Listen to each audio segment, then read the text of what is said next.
Бабалардын ыйык салт улансак деп, сөзгө сөздү кынасак куралсак деп, эл ичинде тартынбай тилин безер, чечендерден чеченди чыгарсак деп, бүгүн биз сиздердин алдыңыздарда урматтуу телекөрүүчүлөр, урматтуу көрүүчүлөр, жалпы республикалык экинчи жолку чечен айтыш телетаймашыбызды баштоо алдында турабыз. Эмесе саламатсыздарбы? Экөөңөрдүн ортоңорго ташталчу макалыбыз мындай. Ыксыз болор чиркейди кылыч калыш, арыстандын иш эмес чымынды чабыш. Өнөр алды кызыл тил дейт. Күйгүзөр да тил, сүйгүзөр да тил. Анан тилим бар деп ой келди сүйлөй бербе, айткынын айтар сөздү оорду келсе дейт. Анын сыңарындай сизди да көккө жетелеген өнөрүңүз бар, кыскача айтканда тилиңиз бар. Ошол тилиңизден чаң чыгарып, таңдайга татыган таттуу сөзүңүз менен талашка чышталган макалды мындай чечмелерден мурун кеп баштап берерсиз дейм. Жакшы. Баягы оозун кантасы бөркалат болуп, менден мурда кеп баштап ийдиң эле. Кебиңе карап, бир аз ошолордон бу деп турсам, кебиңе караганда, демиңе караганда андайлардан окшобой, бир аз жаштыктын деми менен жалындап турган учуруң окшойт. Кандай дейсиң? Болбосо байке.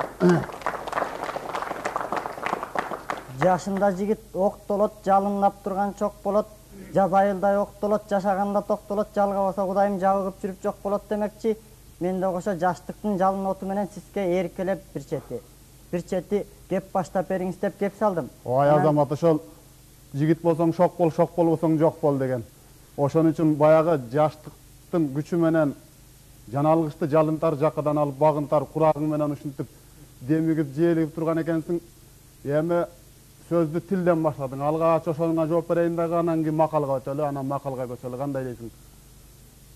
Ырас тил өнөр алды кызыл тил дейт кыргыздар.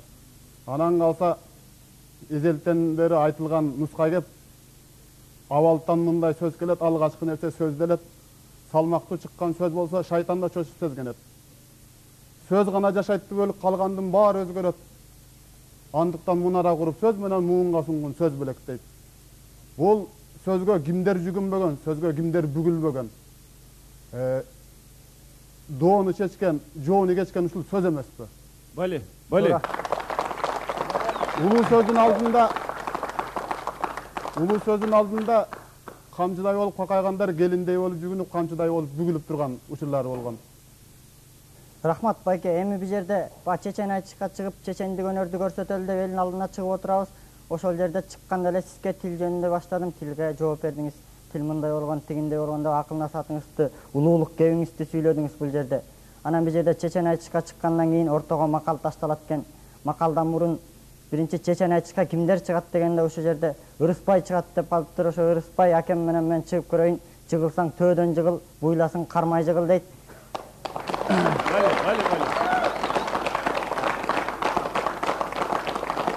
Азамат, сен күндүк өмүрүң болсо түштүгүңө жорго мин деген. Бир чайнасаң май чайна булчулдасын, оозуңда бирди минсең жорго мин кылтылдасын астыңда дейт. Болоруңда болуп өт, ошентип боз жоргодой желип өт деген. Анда эмесе кеп кезегин макалга уралы да макалдын чечмеленишин элге сыналы. Бул бизге макал таштаганда мен бир аз өзүмдү ыңгайсыз сезип, өзүм оңтой сабалда калдым. Анткени бул макал ойлоп көрсөм, калыстар тарабынан дароо эле кол бутумду байлап муузоого даярдагансып көрүнүп калыптыр бул макалдын өзү, мага эле айтылгандай болуп. Анан ыксыз болор чымынды кылыч калыш, арыстандын иши эмес чиркейге чабыш дейт. Бул эми тапанча менен замбирек таткандай кеп да. Анан кийин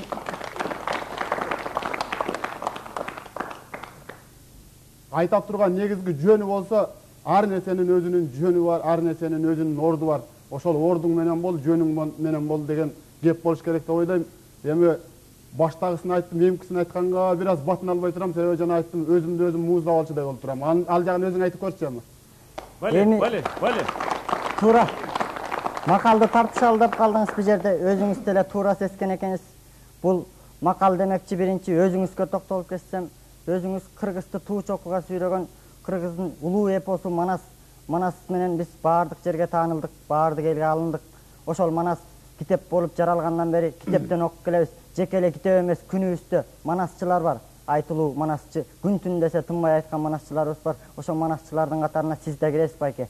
Анан бул кеп жагына келгенде сизди манасчы катары, чечен катары улуу арыстан деп эсептейбиз. А мен жаныңыз келгенде ошо карачымындай эле болуп калып атпаймынбы сөз жагынан. Бирок Бале.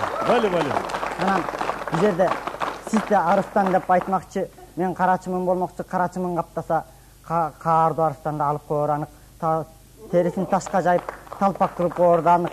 Бирок ошол карачымынын баарын бириктирип, ушу байкемди көздөй, арыстанды көздөй агыталы деген ой болбой эле бул жерде улуу сөздү улап, бирине бирин кынап, элибизге улуу нарыкты чубап, ушу айтыш курпирел деген кеп болуп турат. Анан биз бул жагына кандай карайсыз дагы, бул кебимди кандай улайсыз?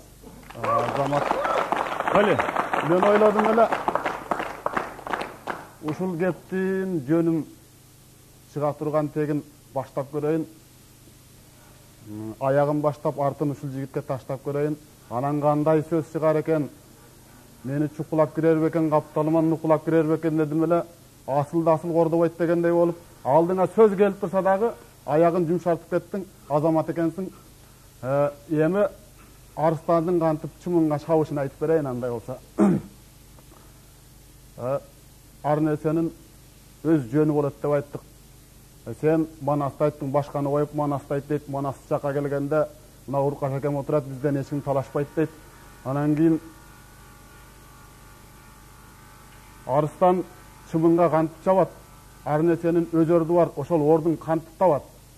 Айла жок болуп калат. Кээде кезеги келсе кетмен чап, оролу келсе орогор деген. Өнөрүң болсо өргө чап, кор кылбай асыл жанды бак деген. Баягы күнү өзүң билесиң, гезиттерден бери жарыяланыптыр. Чечен айтыштан чер жазылабы деген сөздөр чыгыптыр дейт. Анан кийин ошолордун баардыгын карап туруп, аркы беркисин самап туруп, өйдөл дийин, оош кыйышын санап туруп, анан ойлондук. Бул бүткөн ишке сынчы көп да бышкан ашты жечи көп деген экен. Ар ким айта берет, арка yüздөгү чабышка берки yüздөн жулунгандар көп.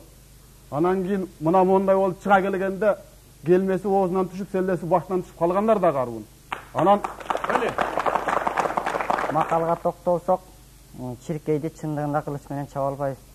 Бирок калдайган каардуу арыстан деле мындай чымын менен минтип ойноп отурушу деле абзел болбосо керек бул жерде. Эми бул жерде кепти бир гана макал чечмелөө менен токтотпостон башка жагына бурсак деп турам. Алыпка алып жолукса, ал айбатын алар дейт. Анан кийин алыпка кудум жабышса, айыкпас кеселге калар дейт. Пилди чычкан коркутат экен. Пилди чычкан жүдөтөт экен. Арыстанды жанагынтип көзүнө кирип кетчидей болгон чиркейлер жүдөтүп атса айланганча. Туура аке. Рахмат. Шайтандын чоңуна эмес. Рахмат. Өзүңүз кепти мага таштадыңыз. Шайтандын чоңуна эмес, кичинесинен корк деген. Анан эркин айтыш болгондон кийин сөздү каягынан жыра качырсак боло берет экен. Бул жерде жана дагы биринчи сынагында мен баштадым эле, экинчисинде мен баштасам айып этпессиз. Башта. Анда эмесе мындайынан баштасак байке. Негизи Теңирим адамды жараткандан кийин 4 тарабын шай кылып жаратат экен. Бирок ошол 4 тарабы шай болуп келген нерсени адам өзү барктап, өзү асыл кылып ошону өстүрө албайт экен. Мындай токтоло кетсек, биринчи адамда сөз казынасы болот дейт. Экинчи акыл казынасы, үчүнчү топук кылууга ниет кылуу, төртүнчү адилеттүүлүк деп айтылат экен. Анан ушул 4 сапат ар бир адамда болуп, ар бири ошону колдоно билсе, түз кетип бараткан жолдон деле Алла Таалам чыгара койбос. Ошол бул асыл сапаттуу адамдардын катарына сизди да кошуп эсептейм. Бирок мен сизди эсептеген эмес менен өзүңүз кандай ойлойсуз?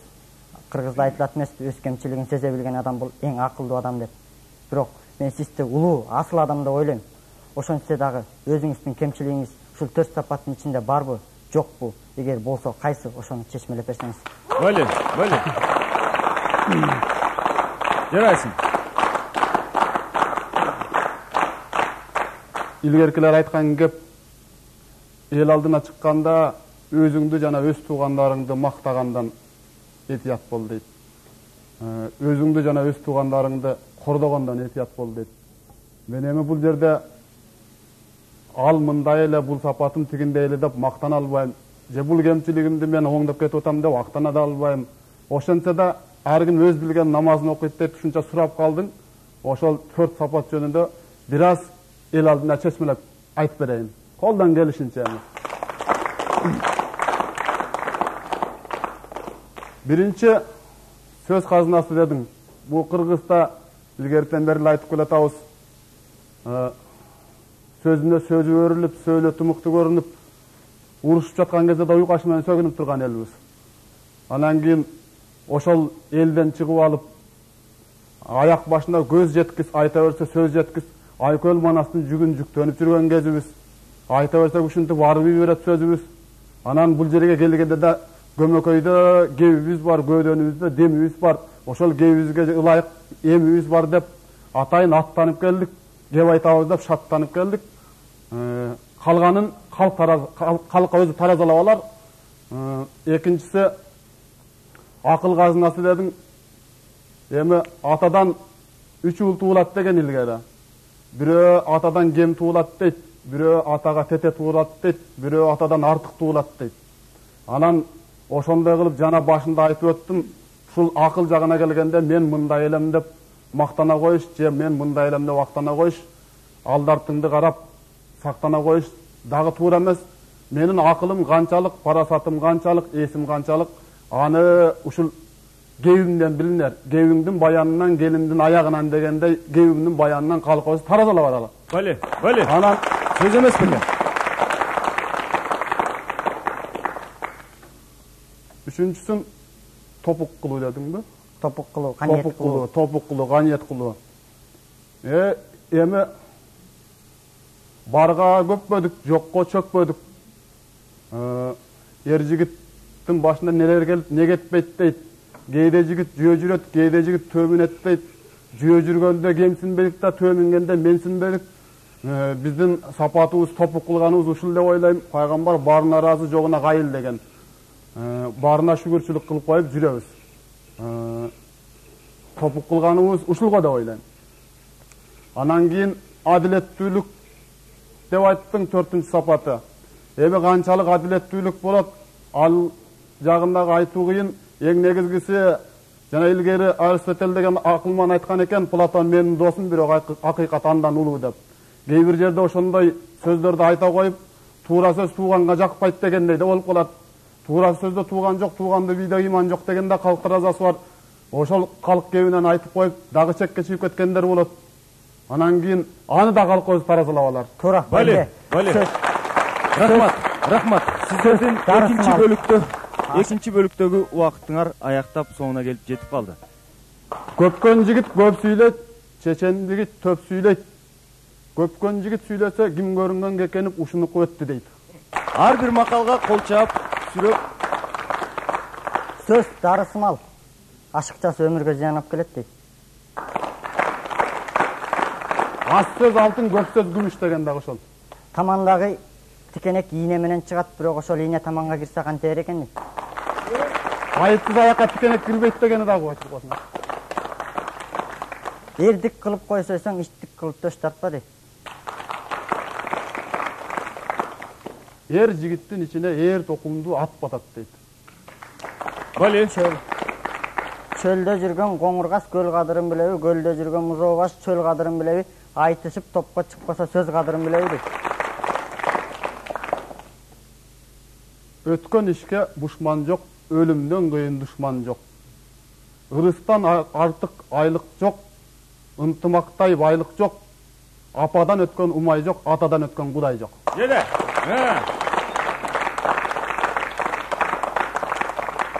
Ташка таш урганың менен таңдайга тамызарга суу таппайсың. Тама тамчы деле таш тешеткен. Бали. Аганы көрүп инесет, эжени көрүп сиңдесет. Ата көргөн ок жанатта, эне көргөн том бычат дейт. Жигит күрөшпөгөн балбан менен, балбанды жыга албайсың чалган менен. Жат өлгөнчө ат өл деген дагы бар. Көрө көсөм болот, сүйлөй чечен болот.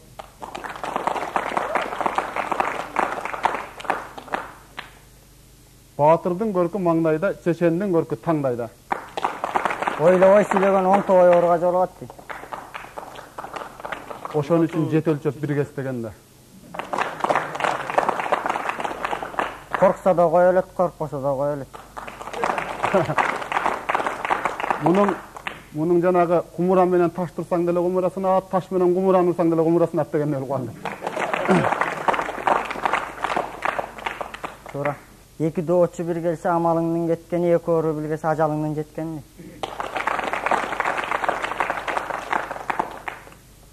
Ооруп айыккан жан олжо экен, жоголуп табылган мал олжо экен. Койдон несі артық, қол башындай эт артық, ерден несі артық, ептіп айтқан кеп артық дейт.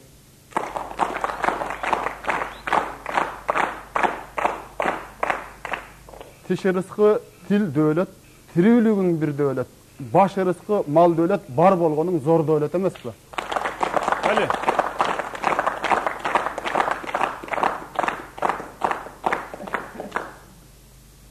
Адамдын асыл сапаты сөзүнөн байкалат дейт.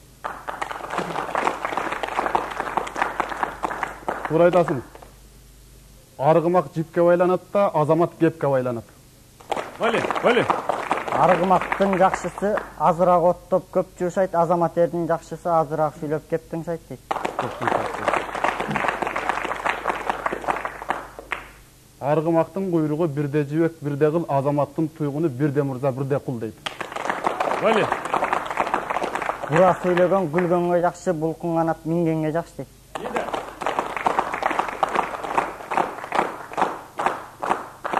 Ананда айтып коет, жорго минген жолдошунан айрылат, көп жашаган курдашынан айрылат деп. Көп суу ийин каспайт, ийин касса да терең каспайт. Бирок канчалык жоон болсо да жалгыз жыгач үй болбойт, канчалык мыкты болсо да жалгыз жигит бий болбойт дейт. Дарак бир жерден көбөрөт дейт. Дарак тамыры житкен сайын дарак көкөлөйт экен. Бали. Калп айтып пайда тап, акыры каласың уятка, чын айтып зыян тап, акыры жетесиң муратка дейт. Калп казаны кайнабайт, дасторкону жайнабайт деген ошондон го дейм. Рахмат. Биздин бүгүнкү убактыбыз аягына келип жетти.